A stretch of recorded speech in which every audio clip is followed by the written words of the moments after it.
did this as a series, initially it was a documentary, right? It was it was going to be like 3 hours at some point. I just said, man, this is too much information for anyone to sit down and watch. So let's break it up into these 30-minute chunks that are like almost like a game, like a levels, in a video game where you can go level by level and start to deconstruct your understanding of reality. And I think in a way, this is the most important time period for a docu-series like this, because ultimately it's about control, right? The series is about who controls your reality, from the level of mind control to the sexual, perversions and corruption, to then, the nature of the cabal and how they interlink essentially between politics and finance and intelligence. I mean, you start to see based on certain cases, you get to see how the web works and how it gets really weird. But again, based in enough evidence and cases that are real enough that I think people can follow it and ultimately get to the final levels where we start talking about the multidimensional nature. And this is why the ancients talked about demons, right? They talked about archons, right? These sort of controlling entities that are, we get into it in the final chapter, but essentially manipulating our reality.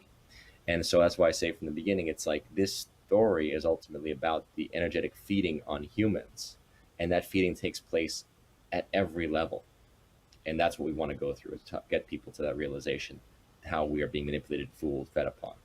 It's great that people are, obviously there's a great awakening happening, and we're talking 2020. This whole thing was all about Q, right? Well, people always said, well, what do you make of Q? I say Q is like prophecy. Q is dropping things that I've been talking about for years, and people are starting to really believe it. And whether it's a mixture of intuition, people starting to put things together for themselves, becoming detectives, especially after the Epstein, suicide, it Yeah. became more and more obvious that something is really off here.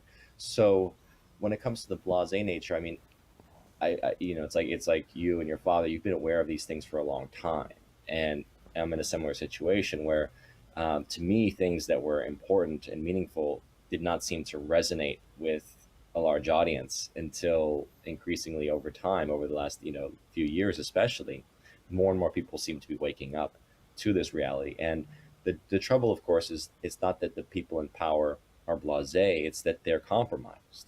We have a whole chapter devoted to that word, compromised, where if you are, again, if you're at a certain level of intelligence, a certain level of power and finance and influence, it's very difficult if you want to maintain your status. I mean, look at what we're seeing with the medical establishment. How few doctors are willing to speak out when it comes to the lies around this pandemic, right? I mean, it's like there are some brave doctors who are speaking their truth, but most of them will say to their colleagues, well, I don't want to get fired, or it's just I don't want to lose my grant money if you're a scientist, right?